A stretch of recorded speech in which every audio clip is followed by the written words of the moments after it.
As Mr. Thomatos said earlier, it is an honor for us that we're having here in Thessaloniki, in beautiful Thessaloniki, Mr. Assen Vassilev, Minister of Finance of the Republic of Bulgaria. And it's an honor for me that we're going to have a conversation.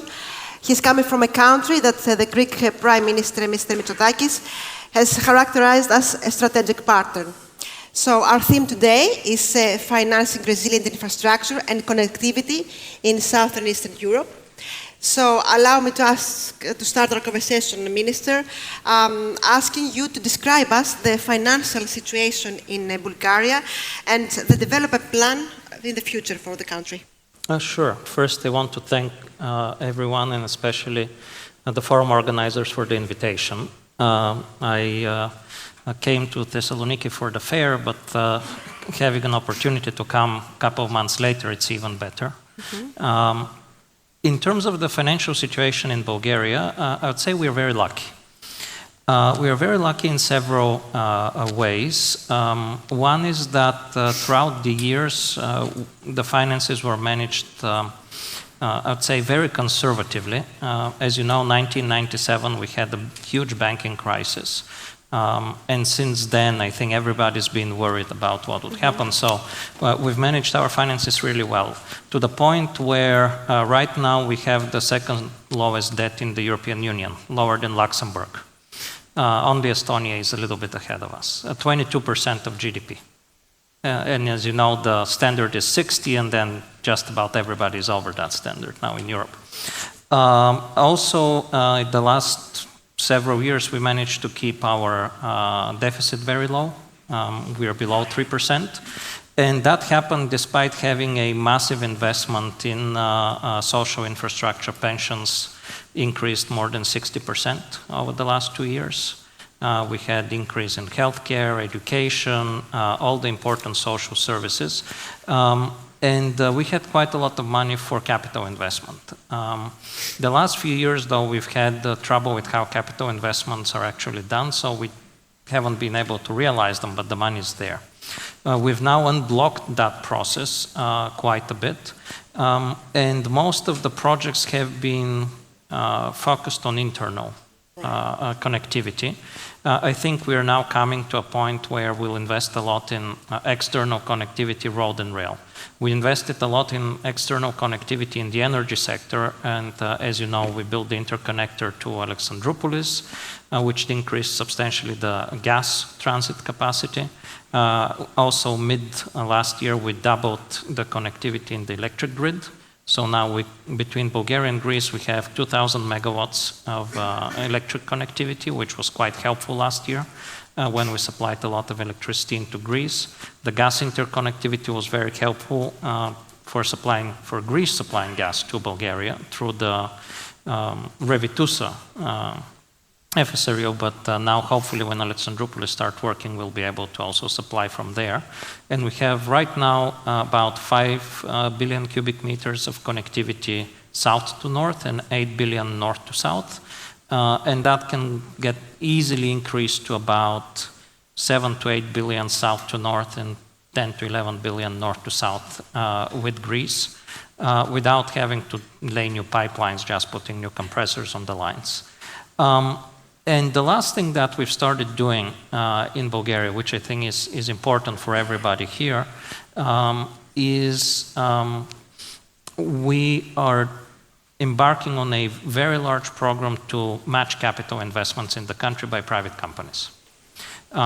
We changed our policy a year and a half ago, and now we give the maximum state aid that is allowed by the European Union, which, depending on the region, goes from 20% to 50% of the actual investment, the machinery and the buildings related to the capital investment. So what Bulgaria has been doing in the last 2 years is we've been raising wages and helping companies do capital investments.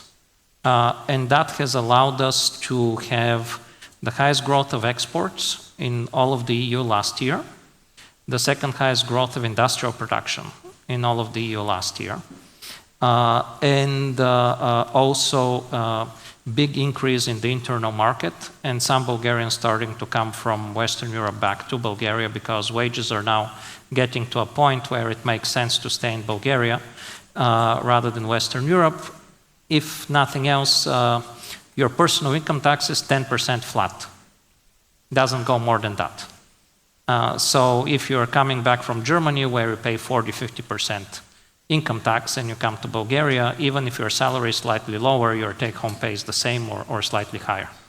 And same for companies. We've seen a lot of companies set up because that's also true for companies. Companies are at a 10% flat corporate tax rate. And we've seen a lot of companies move center of operations, economic center of operations to Bulgaria to use that. Maybe we can show a couple of the maps that, as you know, we had the 3 prime ministers meet in Varna. And there was a declaration. We are now working on the intergovernmental agreement. Hopefully we'll get it done in the next couple of months, which creates north-south corridor, which doesn't exist today. That's the red corridor is the new, brand new highway that we're building, which will essentially connect Alexandroupolis all the way up to Ruse. It is what they agreed, the 3 prime ministers. The 3 prime ministers agreed, yes. In Varna of October, showing that they want to link the 3 countries through highways and railways, right? Yes, exactly.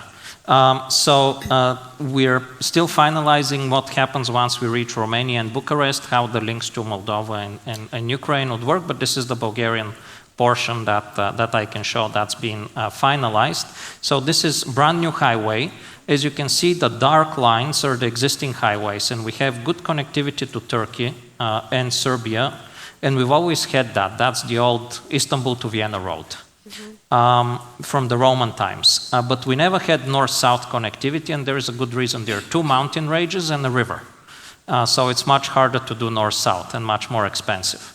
As you can see from Thessaloniki's point of view, the western corridor is almost built. There is a small piece that's missing near Blagoevgrad. The dark line, that's all highway. That's a 10-kilometer, 15-kilometer piece.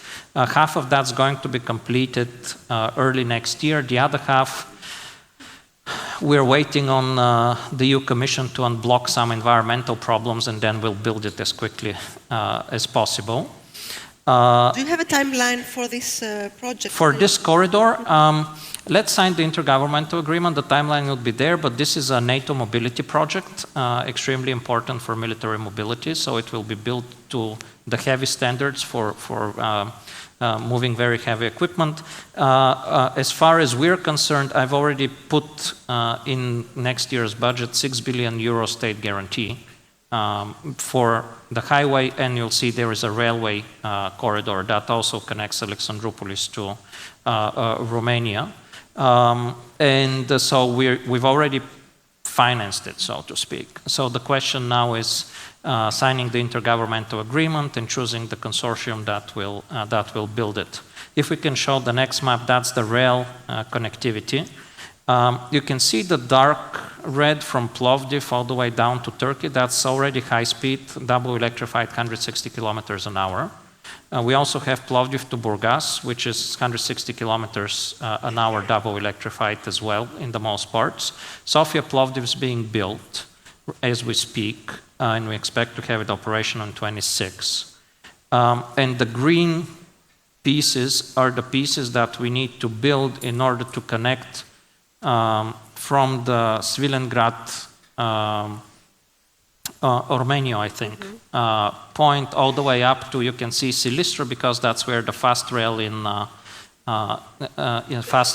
that Romania has, and then Constanța and Bucharest are on that line. Those upgrades, we have our head of the National Railway Construction Company here, but that's also been pre-financed. So the question now is actually building that. Almost all of that, except for one piece, goes over existing right-of-way, existing lines. So it's going to be built relatively fast. There is one piece which crosses the Balkan Mountains between Burgas and Varna, which is a new route which will take probably a little bit longer. We hope to have all of that completed, well, from my perspective, as soon as possible, but within 5 years. And when that happens, I think that will completely redraw the connectivity map north to south in all of the Balkans, and I'd say in all of Europe, because for the first time we would have real connectivity from the ports in the Mediterranean directly north into all the Balkan and also East European countries all the way up to Vienna.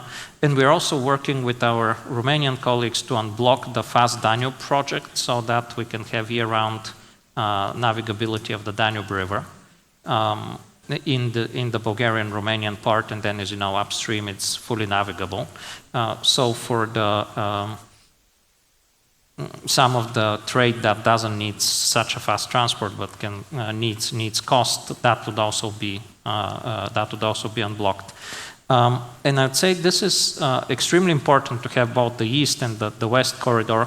On the west corridor, we will do a little bit of fixing and upgrade on the line that exists. It's already electrified, Sofia to the Greek border through Blagoevgrad.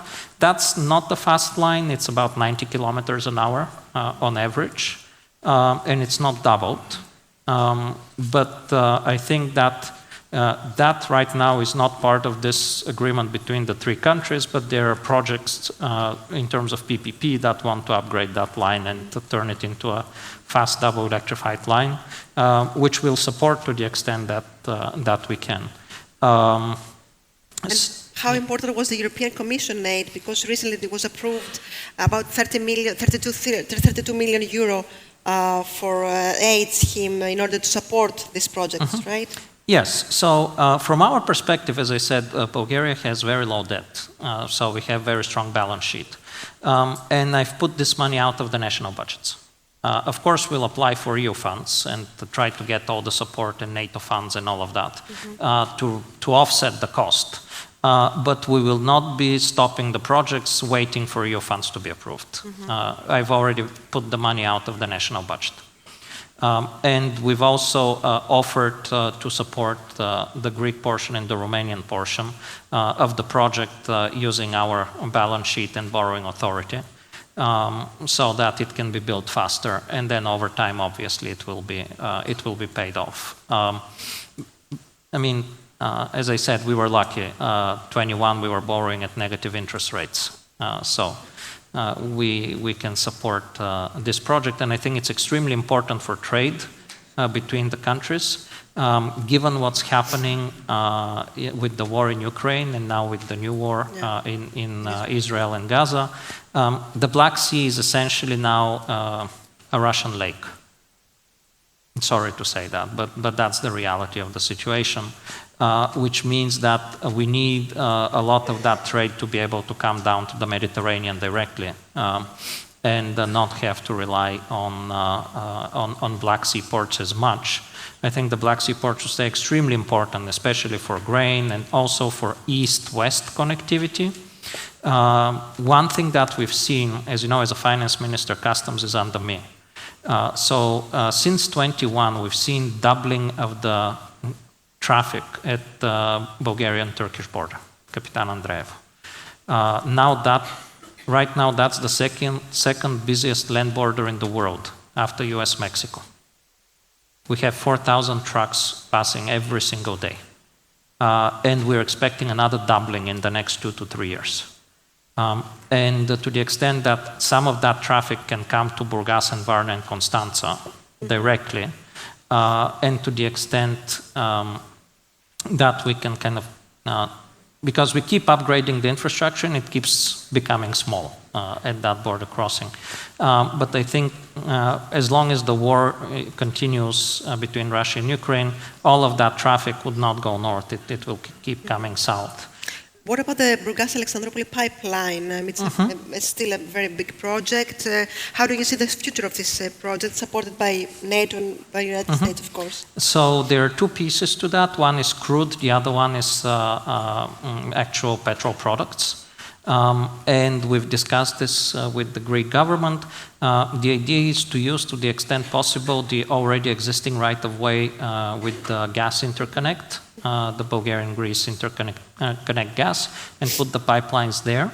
And we are right now doing the feasibility study for that. Once it's ready, we'd like to put that in place for sure to diversify the ability for our refinery to work with non-Black Sea oil. And it's also a project with a very geopolitical substance because of the war in Ukraine, right? Geopolitics is extremely important. As I said, the entire East, North-South corridor is part of NATO mobility. But I'm a firm believer that geopolitics should not be an excuse to build something if it doesn't make commercial sense. I actually think this connectivity makes a lot of commercial sense, and the geopolitics make the building faster, which is good. And also there's another reason to finance it, which is also good. But at the end of the day, this will be really civil infrastructure, and it will serve commerce and people, and I think that's the most important part. Do you think the war will end soon? I mean, it's not in your field, but generally speaking, do you think the war will end soon in Ukraine? So when the war started, we were prior to the war even starting, we were one of the few countries that was preparing for a long war. And we had this discussion at the European Union level as well, at ECOFIN, at my level. Our initial projection was for a 5-year war under 3 different scenarios. One was stalemate, similar to what we're seeing right now. One was Yugoslavia-type scenario. And the other one was an Iraq-type scenario, right, where somebody takes over, but then you keep having uprisings. And it's been now a year and a half, and it seems like the 5 years might even be a short horizon. We tend to forget the bad things, but everybody here, as far as I can see in the room, is old enough to remember the wars in Yugoslavia took 7 years to resolve. And the conflict wasn't nearly as big in terms of geopolitical standing. And I mean, it started in the early 90s and then went through the entire 90s. So I think having swift resolution of the war is not something that we're planning for. Of course, we'd be very happy to end the war, if the war ends quickly, but and Ukraine wins. But I don't think that we'll be putting that in our financial planning or in our economic planning in the foreseeable future. Right. Thank you very much, Minister of Finance of Bulgaria, Mr. Vassilev. Thank you very much for this conversation, and I hope to see you next in a future forum of the Thessaloniki. Sure, and hopefully we'll have the roads completed and the railroads completed so we can travel faster. Thank you. Thank you. Ευχαριστώ πολύ.